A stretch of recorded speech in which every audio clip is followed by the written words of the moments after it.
And today we have the privilege of hosting Art Reyes. We have asked Art to be the Faces of Change for November because of the amazing work he's doing in building multiracial and working class organizing for social change in one of the most segregated states in the US. And Art is the founding executive director of We the People Michigan, an organization that is building and organizing capacity in communities across the state and uniting Michiganders across identities and geographies and engaging people to build collectively towards economic and racial justice. So I would now like to welcome Art to talk about his work and how he's doing it. So I'll stop sharing my screen now. So Art, you can share yours. And as Art is presenting, I encourage everyone to come up with questions to ask during the Q&A. And of course, share your questions and comments and reflections in the chat. All right. Thank you so much, Sachiko. Really appreciate it. And hey, everybody, it's so good to see so many old friends and new friends from many places around the country and around the world. So very grateful to be taking part in this conversation with you all. I'm going to share my screen in a little bit, and Sachiko and I are going to have a little bit of a discussion. So I'll just start with a little bit of an introduction of myself and a very brief introduction of what our work looks like so far in Michigan. So for me, I grew up in Flint, Michigan. So Flint has been in the news quite a lot lately around the Flint water crisis over the past couple of years. But for me, when I was growing up, when I was a kid, I was maybe in the second or third grade, I had a weird habit. I would call my friends on the phone and I would count how long it took them to answer. 13, 14, 15. I would, as soon as I got off the phone with them, I'd run to my mom and I would say, "Mom, it took Dan 25 seconds to get to the phone. They must have a super nice house." See, this was my gauge because we lived in a trailer park and I wanted so bad to live in a house like my other friends from school. And my mom would look at me with her strong eyes and say, "We'll get there someday." And that idea of getting there someday, that's been pervasive throughout my family's history. My great-grandparents came as migrant workers from Texas to Flint, Michigan, because the auto factories were hiring. And at that point, Flint was a beacon of hope for working people. I was born when my parents were in high school. My mother was a junior in high school, so I spent many days with my great-grandmother, who was one of the women who helped to raise me. And I remember her telling me stories of what it was like for her growing up in a small segregated town in Texas, where there were signs on some restaurants that said no Mexicans and no dogs. But she would tell me, "Mijito, you're an American first," which was her way of telling me that this country was just as much mine as it was anyone else's. But I also learned that you had to fight for it. I remember being in the 6th grade. My kid brother, who's 10 years younger, was sitting on my lap. My sisters were to my left, and my father was sitting across the table from us. And he told us, "Look, kids, we're not going to be able to go school shopping this year because the factory he worked at was on strike." And they were getting about $100 a week from the strike fund, which wasn't much to support 4 kids. But him telling us there are times you have to fight for what you believe, and this is one of those times. And so I remember feeling what solidarity actually felt like. I had heard it a lot growing up in a union home. But to me, it was this feeling that, to a powerful entity, to a large corporation, individually we might be weak, but collectively we could be incredibly strong. And so I was on the picket line every day until eventually they won that strike. And for me, for all intents and purposes, I got there, got a scholarship to go to university. I had some job offers coming out of that would have paid okay. But for me, getting there someday was never just about me. I wanted to be a bridge for my community. And so I went home to become an organizer. And this community actually really helped me quite a lot develop as an organizer. I've been organizing for quite a while and getting a little bit frustrated and a little bit disillusioned with some of the work, because often it felt like our people were being treated like bodies. Our people were being treated like numbers or like votes, as opposed to being treated like people, like leaders, like agents, like human beings. And so, I had a chance to go and work with Marshall for a bit and meet many of the folks who are on this call and many others across the Leading Change Network, that allowed me to kind of deepen my practice over the past almost 10 years since, we launched Leading Change Network and thinking about all of this. And what I just want to say briefly about setting up why we launched We the People. We're only about 2.5 years old. But in January of 2016, I was in Boston. I was working as the national training director for an organization in the United States called the Center for Popular Democracy, which is a large national network of racial justice and economic justice organizations across the country. And I was sitting in my office with one of my very, very dear friends, Wing Doan, who I know many people here know. Wing and I were sitting in our office, and my friend Wani, who I'd grown up with, called me. This was on January 16th, 2016, and she said, I just left the house of an undocumented family on the east side of the city of Flint. They had just found out about Flint's water crisis when it had broken national news, and President Obama had declared a state of emergency. They tried to go get water from a bottled water from a distribution center that had been set up down the street in their neighborhood. But because in many places in this country, undocumented people do not have identification, they don't have the right to state ID that was taken away in the state of Michigan in 2008. They could not produce state ID, and so they were denied water. The grocery store in their neighborhood had been raided by ICE in an immigration raid 2 weeks before that, so they were afraid to go to the store to buy water. And they had an 11-month-old baby, and their child was sick and had rashes all over its body, and they didn't know what to do. And this was the same neighborhood that my family had moved to over 60 years before this, as a beacon of hope for working people, as a place where working people had a fighting shot. And this was a family not dissimilar from my own, that was not looking for a union job or a functioning education system, but were just looking for clean water for their baby, and they didn't have plausible pathways to get that. And it was a really visceral but important moment for me. And I went to Logan Airport in Boston and got in a standby flight and came home, and ended up spending about 8 months back home in Flint working with residents and mothers and activists and organizers and leaders in neighborhoods who are really, really fighting, supporting their already remarkable work. But for me, it was also seeing home through a new lens, and also realizing in a very visceral way that this wasn't a policy mistake. It wasn't a natural disaster. It wasn't because there was an election or two lost. It was a crisis of power. It was a crisis that because our people didn't have enough power to demand dignity, we were being denied it.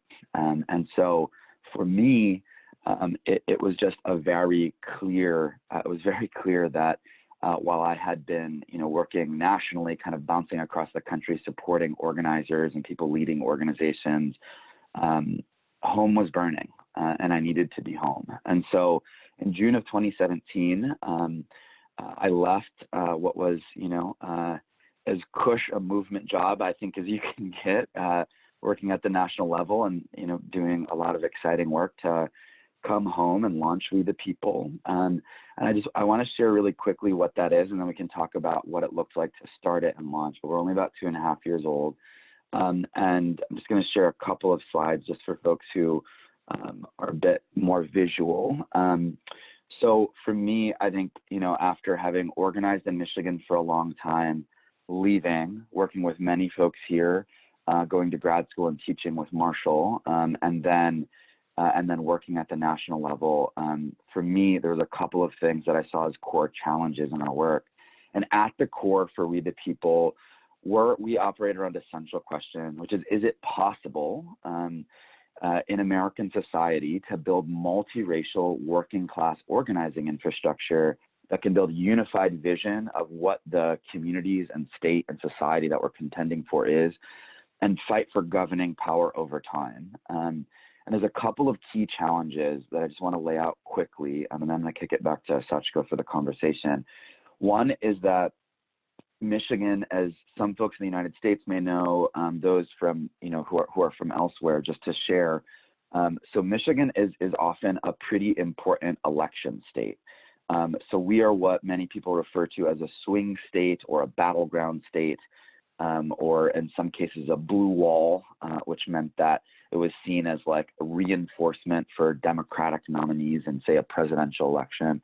So during national elections, a lot of people care about Michigan, but it's usually only during those times of national elections where were important for the national landscape. So what often happens is national organizations or philanthropy or national funders and donors decide that they're going to move resources into our state every 2 or 4 years when it's very close to an election. So what that does is that relegates the work toward seeing our people not as agents and leaders, but as bodies and numbers and votes to be moved. So there's a mobilizing culture that has been built as opposed to an organizing culture where our people are the ones that are building the agenda, driving the work. Oftentimes what it has felt like is that, I have a little image, but that it's felt like we've built sand castles, right? It's felt like what happens is that there are resources that flood in. Folks are able to pay members of the community. It used to be $10 an hour, now it's $15 an hour to knock doors for 6 weeks or 3 months to say this is the most important election of your lifetime again.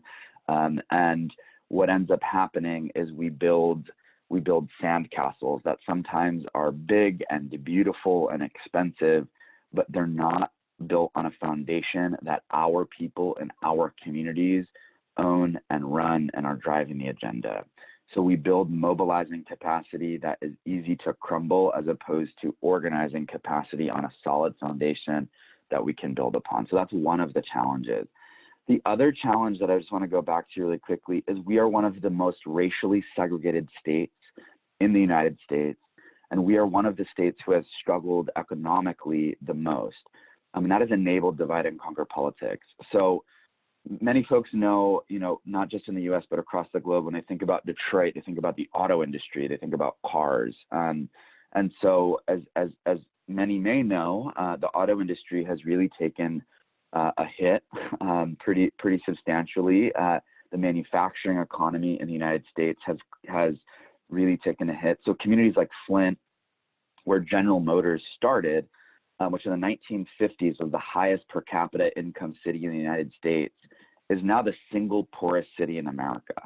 So we've had these massive shifts in our state with places like Detroit and Flint and Pontiac, places that were once places that had stable middle-class union jobs that have now faced multi-generational economic devastation.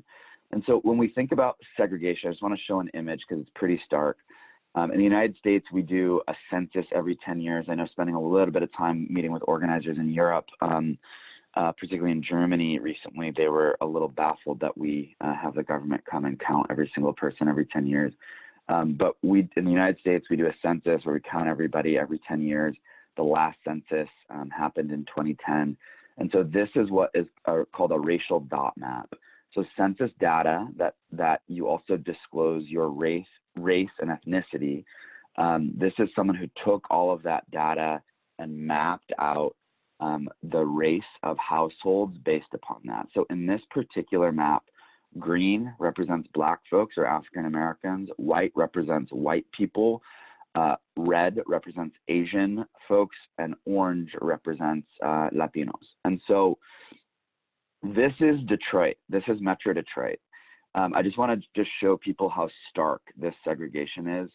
So this is a very blurry, very poor map of what the actual municipal lines look like. Okay, this is the municipal lines. This is what it looks like without municipal lines, just with racial dot maps. You can see the entire outline of the city of Detroit based solely upon race. Based solely upon race. So when we have this level of segregation in a place like Michigan, combined with very real economic devastation in places like Detroit, Flint, Pontiac, Benton Harbor, that are predominantly communities of color, majority Black cities, but we also have the Upper Peninsula, which is a very rural part of the state, big rural parts of the state that have also had collapsed economies for 20 or 30 years. We've created very fertile ground for divide and conquer politics that tells some communities the reason for your pain are because of other communities in pain. The right has been incredibly strategic and effective at what we think of as divide and conquer politics that pit struggling communities against one another. And so that in many ways has shaped our politics in Michigan. And when we're not building organizing capacity, where people are the ones driving their own fights and feeling their own power and agency to change their communities, and building relationships across communities, it's very easy for a very ugly politics to emerge, which is what happened in Michigan for about the last decade and became a big spotlight in 2016 when Donald Trump won the state of Michigan by less than 11,000 votes, securing a victory in the presidential campaign. So this is not a playbook that is unique to Michigan, but it is acute here. And if we're actually going to be able to face this challenge, that is not only a challenge in Michigan, is not only a challenge in the United States. I know there is a very real rising authoritarian populism happening in many, many places across the globe that is based upon the ability of actors that want to consolidate political and economic power, othering marginalized groups and pitting marginalized groups against one another, particularly targeting communities of color, migrants and immigrants, LGBT community and queer communities, that use that as a basis to create fear, which stifles our ability to act mindfully with agency. So I just wanted to set a little bit of a context about kind of why we're doing this work as We the People. Again, we're still a relatively young organization, but that has been really important to our formation, is understanding that context. So Sachiko, I'll kick it back over to you if there are other questions to dive deeper into the conversation. Yeah, thank you so much, Art. I mean, looking at the image that you just showed, it's so stark and it's really shocking. And like you said, the distrust and division between communities, especially that one that's intentionally created by people in power, I think like that's a challenge that we're facing all over the world, not just in Michigan, not just in the US, whether that divide is across race or gender or ethnicity or religion. So I think this is such a relevant question for all of us. So my question to you is that you saw this crisis of power, you saw what was happening on the ground, and it's overwhelming, right? So where did you start? Like, how did you start to address it? Yeah. So I'll share a little bit of just the story of what it looked like for us to start as We the People. So again, like I said, this is home. Michigan is home for me. I also used to run a statewide progressive organization. For folks in the United States who are familiar with kind of C3 tables, which seems like code language for folks who are not from here, but basically they were coalitions of progressive organizations that were doing voter engagement or civic engagement work. And I used to run the organization in Michigan called Michigan Voice. For me, it was coming back home after the water crisis, really digging in a very, digging into the situation that was happening in Flint. And then when I decided to leave my role as the National Training Director at the Center for Popular Democracy, I had a small loan from another organization. I had no idea if this was going to work. I had a whole lot of self-doubt that this would be something that was possible to build. But what I did, as an organizer, was just start doing a bunch of one-to-ones. So I got in my car. Over the course of 5 months, I put almost 5,000 miles on my car. So Michigan is a pretty large state, but I spent 5 months on the road just doing one-to-ones with people in a wide variety of communities. So meeting with Black and Brown leaders in neighborhoods and cities that I was very comfortable in, that I grew up in, that most of my organizing in the past had been in. I was meeting with formerly incarcerated folks and undocumented people. And then I started getting into the rural areas of the state. I started going into places that I had never spent any time meaningfully. Michigan is an incredibly beautiful state. And so many people spend time in some of our rural areas like the Upper Peninsula for vacationing or for spending time outdoors and hiking and kayaking and fishing and doing those things. which I had done, but I hadn't spent meaningful time in some of these communities, meeting with people, understanding what dynamics were there, what things were like, what was happening.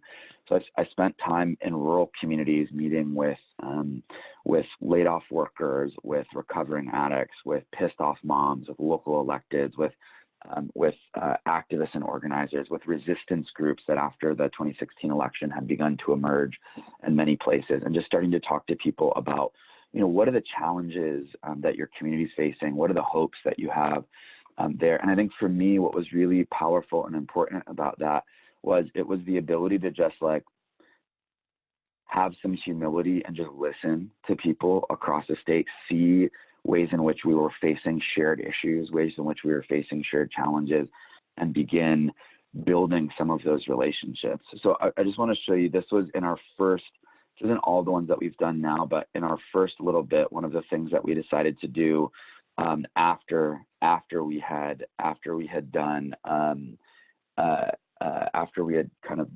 I'd done these kind of series of one-to-ones, is we decided, okay, we're going to do intensive organizing workshops. So some folks who have been kind of dug in pretty deeply into the Leading Change Network, I have been a part of helping to kind of build and refine and play around with some of the organizing curriculum. And so we did, using a lot of that framework and curriculum and building some of our own, did a series of workshops across the state that were intensive 4-day organizing workshops with many of the people that we had met on the one-to-one tour, inviting people in always as teams, never as individuals, but it may have been an organization that we worked closely with that was values aligned, like organizations like Detroit Action, which is a very amazing, powerful grassroots organization in Detroit, or 482 Forward, which is doing education justice work, or sets of folks like that in some places who are sending their organizers. In other cases, it was informal groups of people. It was a group of Muslim leaders from Southeast Michigan. It was rural folks who were beginning to do some resistance work. It was folks who were fighting around some local crises that was emerging in their communities. And for those that are familiar, with the framework, it was about how are we doing the heart work and the head work necessary for people to fight. And so what that looked like, right, is we were doing intensive story work, which turned out to be really important to our ability to build some real deeper understanding and multiracial solidarity. And we were also launching teams, and people were building and taking on campaigns. And so if you look up, all the way up at the image that you see right here, up to the far top left part of the screen, there is a green block that says Houghton and a little orange tip. That is the Keweenaw Peninsula. That's as far north as you can go in the state of Michigan. One of our very first workshop, which is where the star was, a couple of counties over in Marquette County, they sent a team over to participate.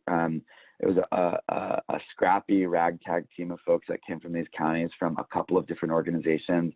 One of them had been a part of Our Revolution. A couple of the folks had been a part of Our Revolution, which had been folks who had been Bernie Sanders supporters in 2016. Another set of a few folks came over as part of Forward Action, and they had been part of Hillary Clinton supporters in 2016. And they decided, you know what, we actually need to be building together and building something powerful that starts with our community. And so they came over, and they were one of many groups that we trained, but they decided, you know what, we want to bring back some of the organizing training to our community. With the support of one of our rural organizers, they built a cohort of about 30 people that they took through a training program over about 2.5 months. And together they decided, you know what, we want to make an intervention in the 2018 election. There's a lot of people who believe that we're getting labeled as like too conservative. This is Trump country. We're going to, that we can't win elections. And they actually said, you know what, we actually don't. Both, like the Democratic Party as well, has made a whole lot of missteps here. They aren't engaging people in real ways. We're going to engage our community in the ways that we know how. And so we supported them in building a volunteer operation. They built a volunteer canvas program where they were talking about values on the doors, and they were prioritizing getting people to come participate in things like their community potlucks just as much as they were participating, getting people to participate in the election. It was not just about the election, it was about building strength in their community. They ran, they did a remarkable entirely volunteer. We were able to support them with a little bit of money to help pay for printing at the very end. But they got a populist progressive woman elected to the county commission for the first time, who came through their workshop, who shared her story with people in the community about having been a victim of sexual assault, who went to the police, and the prosecutor decided to sit on it and not prosecute. And so with the support of her community, she ran for office and won. And we supported rural folks in 7 counties across northern Michigan who got populist progressive women elected for the first time. They did this, right? They did this. This wasn't funded. This was volunteer folks coming together, building strong teams and building organizing, not being treated as bodies and numbers, but being treated as agents in a democracy. And the last thing that I want to share that for me is incredibly powerful when we think about this. So if you look all the way down the bottom left, there's a star in what is called Kalamazoo County, which is probably the funnest word to say of any city in Michigan. So Kalamazoo, we did a workshop there, and one of the teams there was undocumented people and allies. And so we worked very closely with Cosecha in Michigan. So I know some folks are familiar with Cosecha, which is doing, I think, some really amazing movement work for undocumented people across the United States. Here, one of our organizers, her name is Nelly Fuentes, works, has helped work deeply with Cosecha and is also one of our organizers. So we worked in our workshop there with that team to build a campaign to try and end ICE holds in their counties. Let me just explain what that means. So in the United States, as many people have heard, we're having a massive challenge right now with ICE separating families, tearing families apart. In the state of Michigan in 2008, driver's licenses were taken away. Michigan has the second highest rate of ICE arrests and deportations in the United States. It's a big challenge. And so oftentimes what's happening is if people look Latino, they're getting pulled over. If they do not have a driver's license, they're being arrested for driving without a driver's license. And then they're getting turned over to ICE and they're getting processed for deportation. So that's how many families are being torn apart. So this group in Kalamazoo decided we want to end ICE holds in our county. They ran a 6-month campaign. They got the city commission and the county commission to pass resolutions severing financial ties with ICE. They got the county to reject a federal grant that had requirements about coordinating with the Department of Homeland Security and coordinating with ICE. And they were doing remarkable things. They were holding vigils outside the county jail every time. They're having undocumented people share their stories for the first time at the county commission, at the city commission. And they were kicking the sheriff's ass at every turn. Everywhere the sheriff went, he was hearing from people, he was hearing from allies, will you end ICE holds in our county? And eventually in December, he puts out a policy ending ICE holds in that county, saying that this county will not hold people and turn them over for ICE, which was a massive victory. The quick thing that I want to add to that I think is important, because it's about organizing versus mobilizing, is that many of us who've been in struggle know that decision makers and powerful actors will often disappoint us, will often say things that they go back on their word, or powerful entities will often kind of strike back when our communities begin to build power. This also happened in Kalamazoo. This policy was passed. It was passed publicly. It was a big victory. And this past August, the community found out that the sheriff had actually turned an undocumented person over to ICE who was getting processed for deportation. He was the primary caretaker for his wife who had an aneurysm and was paralyzed, and for his 2 young daughters who were 5 and 7. It was devastating for the community to learn after this victory that the sheriff was going back on his word, but they had built enough trust, resilient. It wasn't mobilizing. They won this victory. They built community together. And so they were able to have enough strength to, in about 2 weeks, they raised $10,800, mostly through online donations and tamale sales that they were doing there in Kalamazoo. Were able to get an attorney bond was posted for $10,000. They had raised $10,800, so they were able to bail Diego out to post bond so he was not torn away from his family. At the same time, begin to strategize around what is accountability for the sheriff look like here. So for us, like building deep organizing capacity is rooted in not just our ability to get short-term victories or win elections here or there, but it's to build enough power with our constituencies to be resilient enough to maintain victories when we have them and advance victories as we continue. And increasingly, those victories have to bridge across communities. And so I'm going to say this quickly, and then I want to kick it back to Sachiko, but 2018 was our first real year as an organization with staff. It started with just me doing 5 months of one-to-ones, not knowing if this was going to work. We now have about 14 staff spread out across the state of Michigan, from northern Michigan, the Upper Peninsula, as you all see here, down to Detroit and the west side of the state. So we have staff scattered across the state. And in 2018, this was our first year. One of the ways in which we started, we said, if we think there is mobilizing capacity and not organizing capacity, and organizing as a craft, we will treat it as such, and we will do intensive organizing workshops that don't exist as trainings alone, but are about helping launch teams that our organizers support and help launch local campaigns that are rooted in communities, because we start with people, not issues. So they decide what they're working on, and we did that.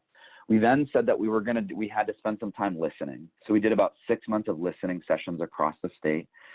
These were well facilitated and designed. We trained facilitators, but they were simple. Regardless of how big it was, we had some in Detroit that were about 100 people. They always got into small groups of no larger than 12. And we were asking questions like, just 2 questions. What are the hopes that you have for your family and your community? And what are the challenges that you're experiencing in the day-to-day? And we were listening in rural white communities, in indigenous communities, in northern Michigan, with Black and brown communities, with undocumented people, with formerly incarcerated people. We did one that, frankly, I was nervous about, but ended up being incredibly beautiful. I just want to come back to this map here. The kind of on the top of the green, where there's a kind of a stark line between the green and the blue, that's 8 Mile. 8 Mile is the name of a road that is the starkest racial divide in the United States. We did one on the north side of 8 Mile in a city called Warren. It's the 3rd largest city in the state, with half of the folks were working class white people from Macomb County, which is just north of the city of Detroit, and Wayne County, where it sits, and half folks from the east side of Detroit that were mostly low income and working class Black folks from the east side of the city, asking those same questions, like what are the hopes that we're facing, what are the challenges?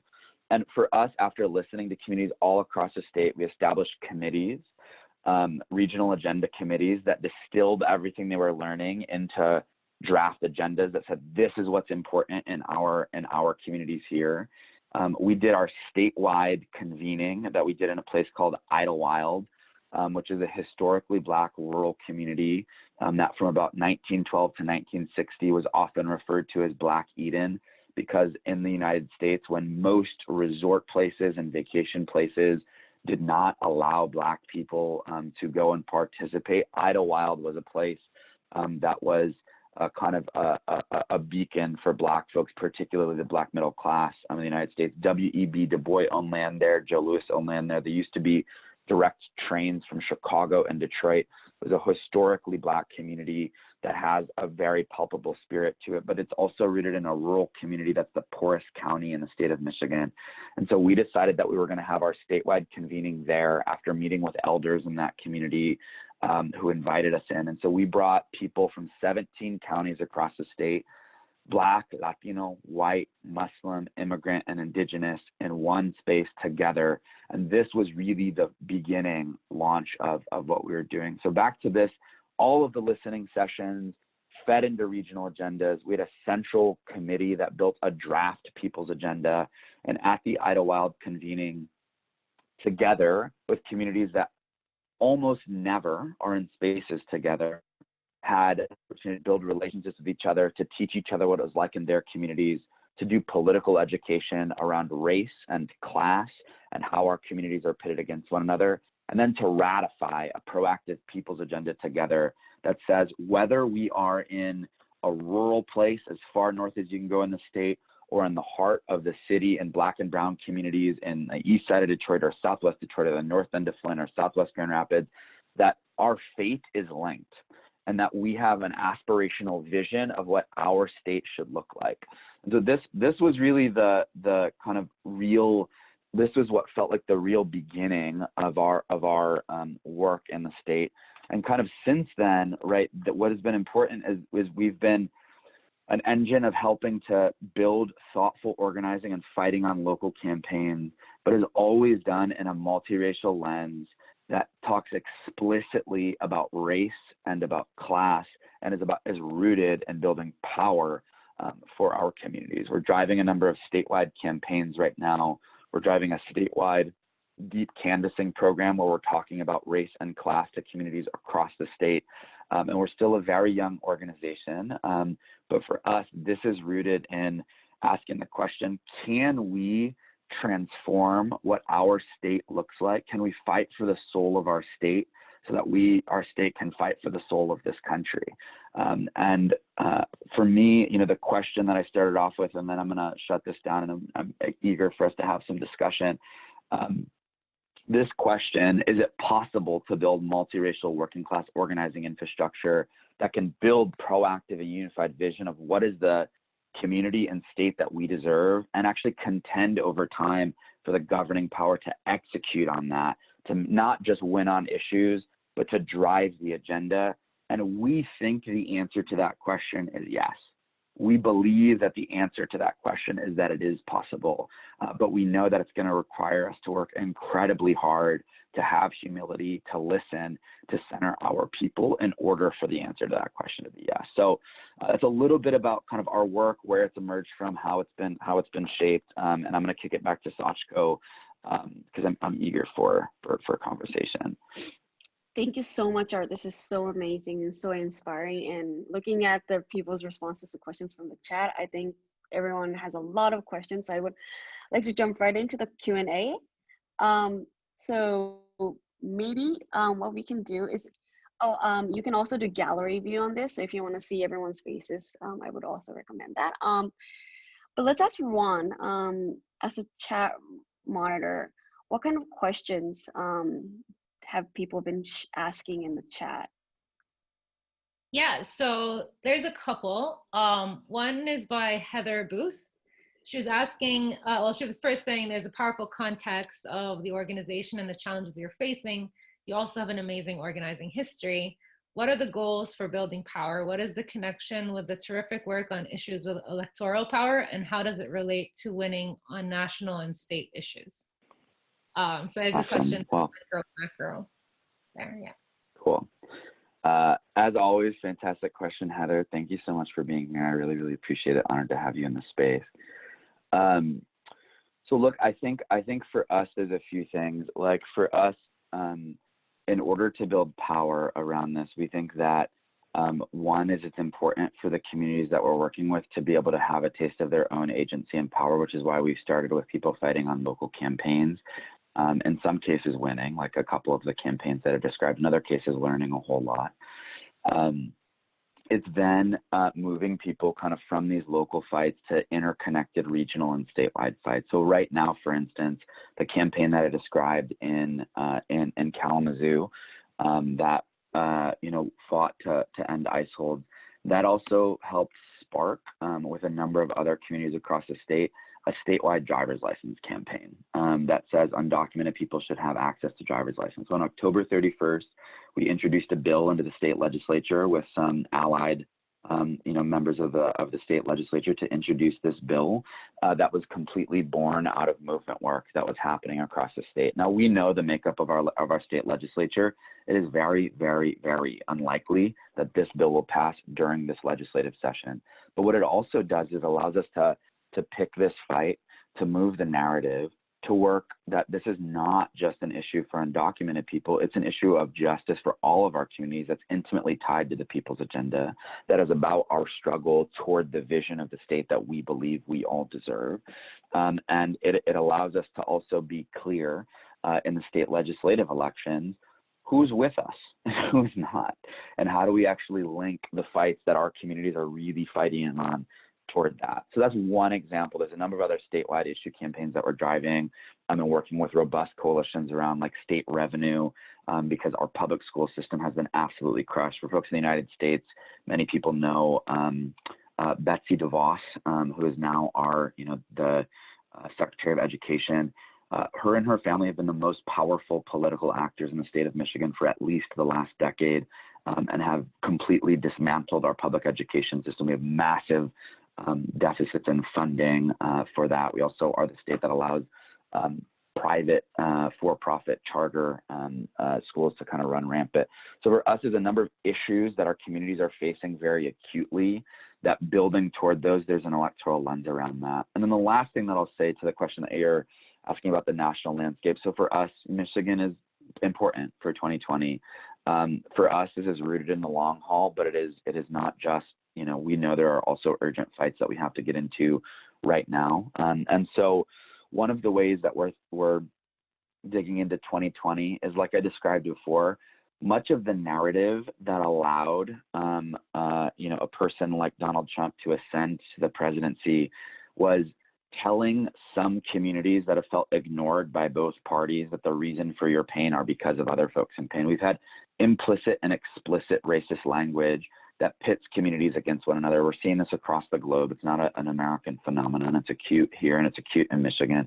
And so for us, we are doing a statewide deep canvas program that's explicit about talking about race to communities wherever they are. So we just did some testing in rural communities that voted very heavily for Donald Trump, with testing things like telling folks like, look, elected officials and corporations are actually using an intentional strategy to pit our communities against one another.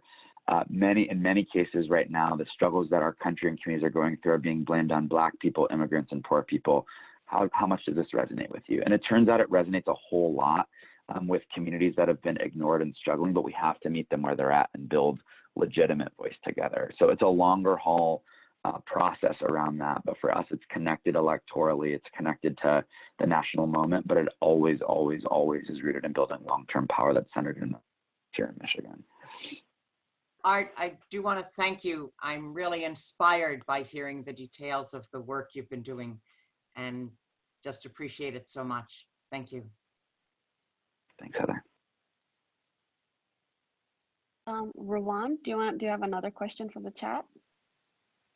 Yeah, so I'm just trying, because I know we have a limited amount of time. So I think there's a question on curriculum and there's a question on curriculum and structure. There's a question about response, and then there's a question about action and strategy. So those are kind of like the themes and the questions that we have. So in terms of just the curriculum and structure, Art, I think maybe you can answer that quickly. So Nadia, Keisha, and I think Haley were asking, curious about the curriculum you added to the LCN scaffolding. Can you talk about how you build power across race using the LCN model? Like, what were some of the best practices and challenges? Mm-hmm. We'll start with that, and then we'll move to structure. Okay, I'll try and be brief on this. For some of my friends on here, they know I'm rarely accused of being concise. So I'll try my best to keep it short. So look, I think for us, so for folks who have dug in deeply into the Leading Change Network kind of model, or done any of the kind of workshops with Marshall Gantz, for us, thinking about the framework that is about, story, structure, and strategy is really important. We dive very deeply into those 5 practices. A couple of the things that have been really important to us. So we actually, I know a lot of folks who've gone through and done these trainings, we'll bring in kind of external coaches who have done this for a long time, or really thoughtful about it. We don't use external coaches. We do kind of very intense day and a half long workshops to prepare local facilitators who have not had exposure to the framework before, to get up as best as possible on helping to lead their own teams. The reason we do that is we think it's really, really important to retain that local capacity there, and they're much more effective at being able to push their people and anchor, making sure that things happen afterward with their folks than an external coach who will be very, very good at facilitating in that moment, but comes in. I'm super happy, and there's a ton of folks on here also super happy to follow up and share ways that we've thought about the curriculum. The other thing for us, right, is like, it is only a part of the work, right? Like the training and workshop piece is really important. We take, that's the organizing framework that we use, and we support folks in driving campaigns, but it can't just be that alone. So we're doing a lot of work too, that is around political education. So how are we working with folks to understand race and class political education, to understand kind of race, class, and gender, to understand how our communities are being pitted against one another and doing things like that. We have a myriad of kind of trainings and workshops and capacity building support that we're doing. But for us, the organizing framework through LCN is core in helping to launch campaigns, because people feel power, they build power, not in theoretical, like abstract terms, but when they're doing the work and they're seeing shit work, right? When they're seeing like, oh, actually, as undocumented people, we can kick the sheriff's ass. We can make the sheriff like pass a policy that our community, that makes sense for when people get a taste of that power, it's not something you can take away. And so for us, that is a really, really critical part of what that looks like. And happy, if folks want to nerd out and get nitty gritty into some of the specifics of the curriculum stuff, happy to dive into that, because we think about modifying and playing around with that a lot. And it's always, we teach rooted in story. So we teach all of the 5 practices rooted in story. So just as an example, right, like when we think about like tactics and timeline, on that, Nellie, who's our organizer who really led the campaign with Cosecha around ice holds in Kalamazoo, she uses that example to teach other people, because people learn best like from seeing how other folks have done it. So we've really started to use like story as a critical way to explain practice. So anyway, but yeah, a little bit around how we were thinking about that. What was the other one, Rowan? Yeah, so just 2 quick questions about structure. So can you see the multiracial movement in We the People's data? So do you collect the demographic data to support power building across communities, people speaking different languages, different racial and ethnic identities? And then the other question on structure was about how are different local groups connected with each other? What's the structure? How large is the We the People central team? So one is more about data, and the other about structure. Helpful. Okay, so the way that we started, as we said, was kind of seeding campaigns and working closely with organizations kind of across the state, bringing people together for our statewide convention after doing a bunch of listening sessions. Like I said, we're about 2.5 years old. The way that our work is evolving structurally, right, is that we are going to be building out our leadership council that has representation from different regions of the state. That is kind of a body that has kind of strategic decision making over how are campaigns getting shaped, how are we driving campaigns, what are the most strategic interventions that we're doing around that. There's a little bit of, for us, structure. I think it's important, like, for us to think like as organizers, when we think about structure, right, it's important to like understand the evolution process in that, and like how we get to a point where we're actually moving toward democratic organization, but also knowing that to start, right, we had to like build the trust relationships, seed a bunch of things, like prove concepts, like do a lot of work with people to like get a taste of their own power. We will likely be down the line being an organization that has both institutional and individual members that elects its leadership council. It's going to take us a bit to get there, right? As an organization that's kind of still, in its infancy building.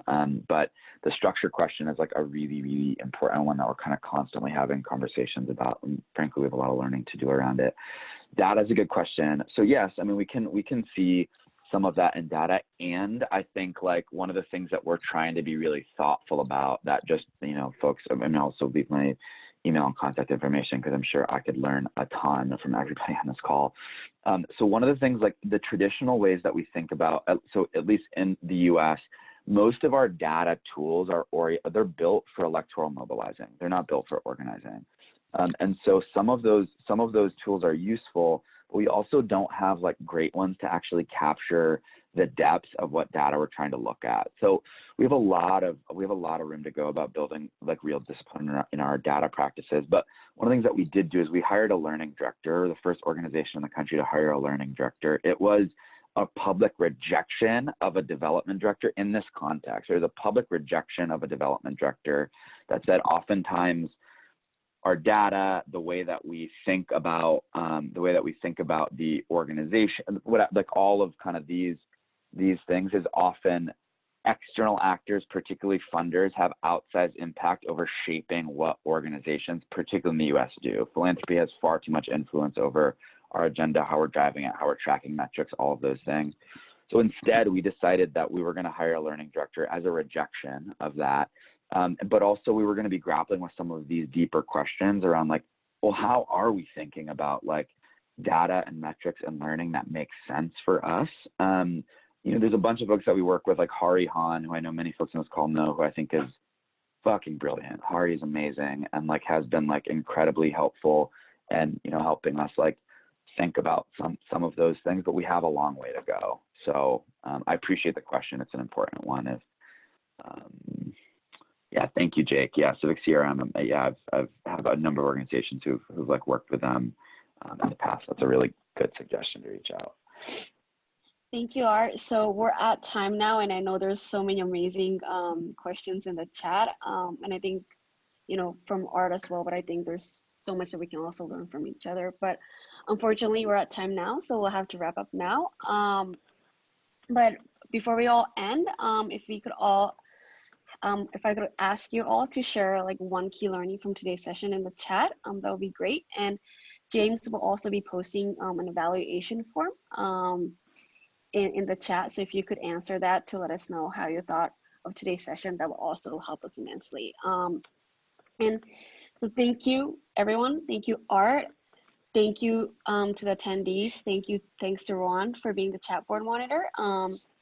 And I would also like to encourage people to join that Leading Change Network if you have not yet joined yet. I think members of the Arts team or people who have been trained by Art are also eligible to become members of the community. And of course, you can subscribe as well.